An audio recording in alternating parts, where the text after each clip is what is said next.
3월 19일 새벽 기도에 나오신 성도님들을 환영하고 축복합니다. 오늘 하나님 말씀은 누가복음 19장 28절에서 48절 말씀입니다. 말씀 읽겠습니다. 예수께서 이 말씀을 하시고 예루살렘을 향하여 앞서서 가시더라. 감람원이라 불리는 산쪽에 있는 벳바게와 베나디에 가까이 가셨을 때 제자 중 둘을 보내시며 이르시되 너희는 맞은편 마을로 가라. 그리로 들어가면 아직 아무도 타보지 않은 나귀 새끼가 매여 있는 것을 보리니 풀어 끌고 오라. 만일 누가 너희에게 어찌하여 푸느냐 묻거든 말하기를 주가 쓰시겠다 하라 하시매 보내심을 받은 자들이 가서 그 말씀하신 대로 만난지라. 나귀 새끼를 풀 때에 그 임자들이 이르되 어찌하여 나귀 새끼를 푸느냐 대답하되 주께서 쓰시겠다 하고 그것을 예수께로 끌고 와서 자기들의 겉옷을 나귀 새끼 위에 걸쳐놓고 예수를 태우니 가실 때에 그들이 자기의 겉옷을 길에 펴더라. 이미 감난산 내리막길에 가까이 오심에 제자의 온 무리가 자기들이 본 바 모든 능한 일로 인하여 기뻐하며 큰 소리로 하나님을 찬양하여 이르되 찬송하리로다. 주의 이름으로 오시는 왕이여 하늘에는 평화요 가장 높은 곳에는 영광이로다 하니 무리 중 어떤 바리새인들이 말하되 선생이여 당신의 제자들을 책망하소서 하거늘 대답하여 이르시되 내가 너에게 말하노니 만일 이 사람들이 침묵하면 돌들이 소리 지르리라 하시니라. 가까이 오사 성을 보시고 오시며 이르시되 너도 오늘 평화에 관한 일을 알았더라면 좋았을 뻔하였거니와 지금 내 눈에 숨겨졌도다. 날이 이를지라 내 원수들이 토둔을 쌓고 너를 둘러 사면으로 가두고 또 너와 그 가운데 있는 내 자식들을 땅에 메어치며 돌 하나도 돌 위에 남기지 아니하리니 이는 내가 보살핌 받는 날을 알지 못함을 이남이라 하시니라. 성전에 들어가사 장사한 자들을 내쫓으시며 그들에게 이르시되 기록된 바 내 집은 기도하는 집이 되리라 하였거늘 너희는 강도의 소굴을 만들었도다 하시니라. 예수께서 날마다 성전에서 가르치시니 대제사장과 서기관들과 백성의 지도자들이 그를 죽이려고 꾀하되 백성이 다 그에게 귀를 기울여 들으므로 어찌할 방도를 찾지 못하였더라. 아멘. 세상에는 두 종류의 삶의 방식이 있습니다. 하나는 인간 나라의 삶의 방식이 있고 하나님 나라의 삶의 방식이 있습니다. 인간 나라는 모든 것의 중심에 자기 자신이 있습니다. 자기 자신이 유익한 대로 행동을 합니다. 오늘 본문에 나오는 종교 지도자들의 모습이 그렇습니다. 멀리서 오는 사람들은 동물을 가지고 제사드리려 동물을 가지고 오다 보면 흠이 생기기 때문에 성전 근처에서 구입하여 제사를 드리도록 허락하였습니다. 그런데 종교 지도자들은 성전 안에 이방인의 뜰에서 할 수 있도록 허락을 하게 됐는데요. 이렇게 허락한 이유는 바로 거기에서 나오는 이득을 자신들의 비자금으로 만들어 사용하려고 한 목적 때문에 그렇습니다. 자료에 보면 일상생활에서 사용하는 돈, 로마 황제의 얼굴이 나와 있는 돈은 성전에서 거룩하지 않은 돈으로 사용할 수가 없었습니다. 그래서 성전에서 재물을 살려면 환전을 해야 되는데 환율을 조작을 했다는 기록이 있습니다. 그리고 그 당시에 이제 특별히 6월절이나 또 3대 절기에 사람들이 와서 이제 재물을 가지고 제사를 드리기 때문에 수요는 많고 공급은 적다 보니까 이제 그 양이나 이런 비둘기나 염소의 값이 폭등을 했습니다. 그런 폭등의 차이를 바로 종교 지도자들이 비자금으로 또 환율의 차익을 종교자들이 비자금으로 사용하기 위해서 이방인의 뜰에서 제사를 지낼 수 있도록 허용을 했습니다. 그러나 주님이 와서 성전을 둘러보고 그것을 지켜보고 주님은 너무나 마음이 아팠던 것이죠. 그렇게 이방인의 뜰에서 그렇게 양을 팔고 염소를 팔고 또 돈을 바꾸고 비둘기를 팔고 이런 모습을 보면서 이방인들은 제대로 제사를 드리지 못할 뿐 아니라 다른 유대인일이나 다른 제사도 그 동물들의 울음소리에 또 비명 지르는 소리 때문에 제사의 어떤 경건함들이 방해를 받게 된 것입니다. 완전 시작인 거죠. 그래서 예수님은 뭐라고 하냐면 너희들이 강도의 구려를 만들었다라고 이야기하고 있습니다. 다시 말해서 자신들의 권력을 가지고 자신들의 이득을 추구하기 위한 도구로 이런 것을 사용하다 보니까 정말 기도해야 될 만민의 집, 기도해야 될 하나님의 성전이 바로 강도의 구렬로 변해버렸다는 것입니다. 근데 사실 종교 지도자들만 이런 마음을 가진 것이 아니라 예루살렘에 들어올 때 예수님을 환호하는 많은 사람들의 마음 안에는 이런 마음의 동기들이 있었습니다. 예수님을 찬양하는 그 찬양의 마음 안에 다윗과 같은 시온의 왕으로 오셔서 로마로부터 회복해서 자신들의 정말로 살기 좋은 나라, 자신들이 좀 더 평안한 나라를 찾고자 이렇게 찬양을 하고 있더라는 것입니다. 그 중심에는 자신의 유익을 추구하는 마음이 있었습니다. 근데 제자들 안에도 예수님의 제자들 안에도 여전히 그런 마음이 있었음을 알 수 있습니다. 예수님이 예루살렘을 입성하게 되면 로마 군대를 다 물리치고 새로운 나라를 세우게 되어서 이제 건국공신이 되어서 한 자리를 차지하게 될 거라는 기대가 제자들에게 있었죠. 그래서 제자들은 틈만 나면 누가 크냐 하는 논쟁을 벌인 이유도 이것 때문입니다. 실제로 누가복음 22장 24절에 26절에 보면 이런 것을 가지고 논쟁을 하는 모습이 나옵니다. 그런데 이렇게 자신의 어떤 유익을 위해서 추구하는 그 삶의 결과는 오늘 예수님이 예루살렘을 보시고 우시는 내용이 나오는데요.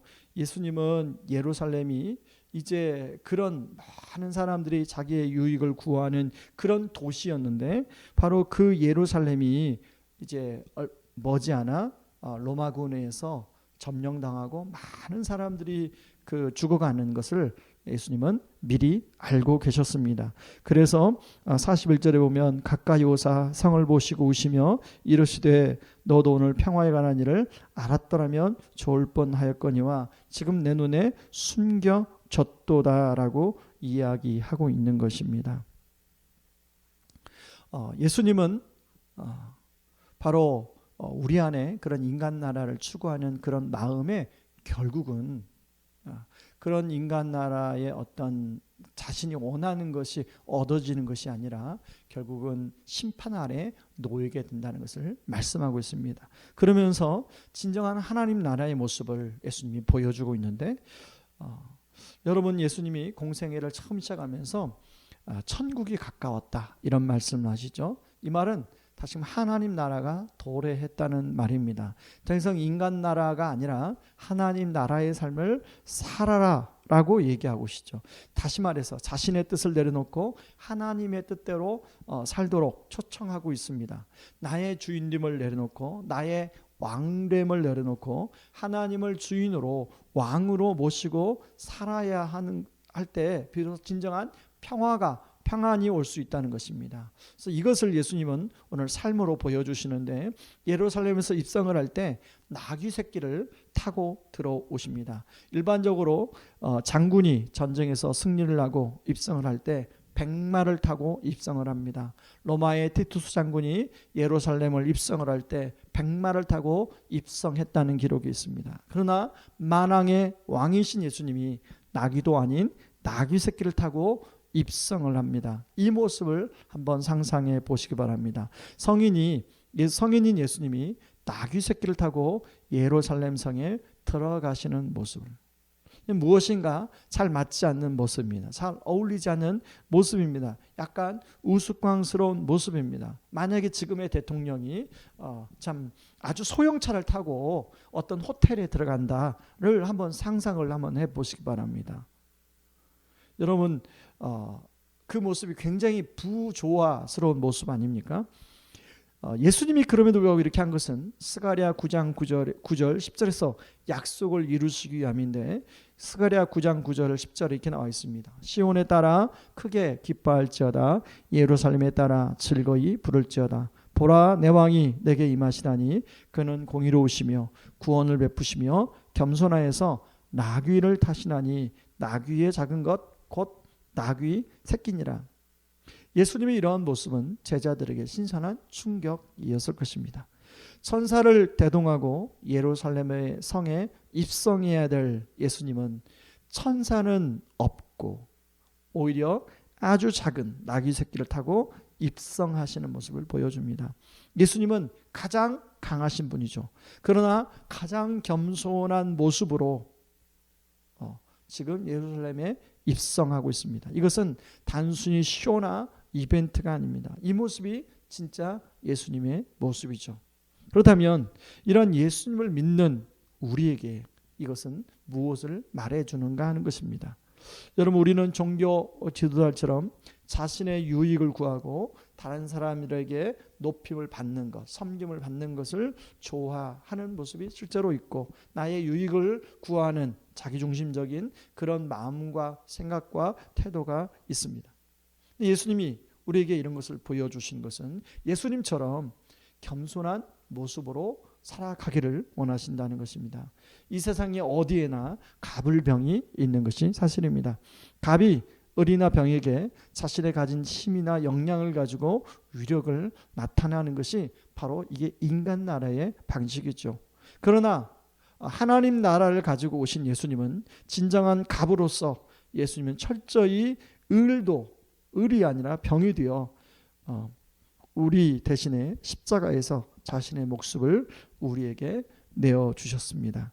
그러므로 우리도 이런 은혜를 기억하고 예수님처럼 갑의 위치에서 을과 병과 정에 있는 사람을 겸손함으로 대하고 섬길 때 바로 예수님의 모습이, 예수님 향기가 우리에게서 나오게 될 것입니다. 예를 들면 여러분 식당에서 일하는 분들에게 말을 할 때 혹시 그런 분들을 무시하거나 그런 분들을 하대하는 여러분 마음이나 어투에 담겨져 있지 않았습니까? 아니면 거래처의 사람, 그 거래처가 내가 갑이고 그 거래처가 을이라고 할 때 그 거래처의 사람을 대할 때 여러분의 마음과 또 태도는 어떠했습니까? 백화점이나 마트에서 일하는 점원분들을 대할 때, 톨게이트나 주차요금을 징수하는 분을 대할 때, 여러분 그분들 대할 때 저와 여러분의 마음과 생각은 어땠습니까? 여러분, 우리 주님은 우리에게 바로 복음적 겸손을 가지고 그렇게 대하기를 원하십니다. 여러분 오늘 하루도 복음적 겸손을 가지고 살아가는 그런 하루가 되기를 주님의 이름으로 축복하고 축원합니다. 시간에 말씀 붙들고 같이 기도하기를 원합니다.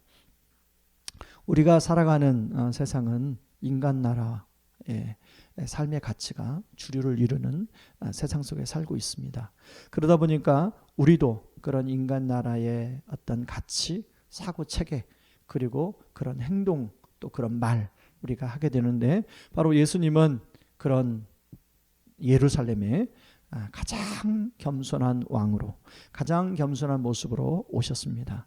하나님, 이 시간에 기도할 때 하나님 아버지, 예수님이 가장 겸손한 모습으로 십자가로 나아가셨는데, 하나님, 우리가 그 은혜를 받은 사람으로 하나님 예수님의 겸손한 모습이 하나님 우리 안에 드러나고 나타나게 하여 주시옵소서. 하나님, 실질적으로 내가 삶에서 대하는 인간관계망 안에서 만나는 하나님 모든 사람들, 특별히 하나님 내가 갑의 위치에서 을, 병, 정에 있는 사람들, 하나님 그분들을 하나님 정말로 낮아져 그분들에게 겸손하게 대하는 그런 마음의 태도, 또한 말의 태도, 하나님 나의 행동의 태도가 그렇게 달라지게 하여 달라고 위해서 같이 우리 기도하겠습니다. 기도합니다. 고마우신 하나님 아버지, 고맙고 감사합니다. 예수님은 하나님 진정한 갑이셨지만 가장 낮은 그런 나귀 새끼를 타고 예루살렘에 입성하셨습니다. 하나님, 우리도 인간 나라의 방식이 주류가 되는 세상 속에 살고 있는데, 예수님이 하나님 가장 낮은 자리에 오셔서 우리를 구원해 주시고 자녀 삼아 주신 은혜를 누리게 되었는데, 우리도 예수님처럼 그런 복음적인 겸손함으로 하나님 우리 주변에 있는 사람들을 대하고 섬기고 그렇게 또 그분들을 바라볼 수 있도록 도와주시옵소서. 그런 주님의 마음, 주님의 심정을 허락하여 주시옵소서. 예수님의 이름으로 기도합나이다. 아멘. 여러분, 계속해서 우리 기도할 때 지금 우리 백신을 계속 맞고 있습니다. 하나님, 백신의 부작용이 최소화될 수 있도록 하나님 도와주시고, 하나님 백신이 잘 맞아서, 백신을 잘 맞아서 이제 점차적으로 우리 나라 안에도 이제 그런 집단 방역이 이루어질 수 있도록 하나님 은혜 베풀어 달라고 위에서 그렇게 기도해 주시고, 이제 곧 주일을 맞이합니다. 주일 예배, 하나님 또 주일 사역 위해서 준비하는 저와 우리 사역자들을 위해서 또 기도해 주시면 감사하겠습니다. 여러분 함께 우리 기도하며 나가겠습니다. 기도하겠습니다. 고마우신 하나님 아버지, 너무 감사합니다. 지금 코로나 백신을 맞고 있는데 하나님 백신의 부작용으로 어려움을 겪는 분들이 있습니다. 하나님, 백신의 부작용이 최소화되게 도와주시고 백신의 모든 절차가 잘 이루어져서 집단 방역이 생겨서 하나님 코로나로부터 우리 사회가 또 자유로워질 수 있도록 주여 은혜 베풀어 주시옵소서. 하나님, 또 주일 예배를 우리가 준비합니다. 말씀을 준비하는 종들을 붙들어 주시옵고, 하나님, 그리고 주일을 잘 준비하여 하나님께 영광스러운 예배로 또 많은 성도님들, 많은 우리 자녀들, 다음 세대를 잘 섬길 수 있도록 도와주시옵소서. 하나님, 다락방이 있습니다. 하나님, 우리 순장님들의 성령 충만하게 붙들어 주시고 다락방마다 은혜가 넘치는 그런 다락방이 되게 하여 주시옵소서.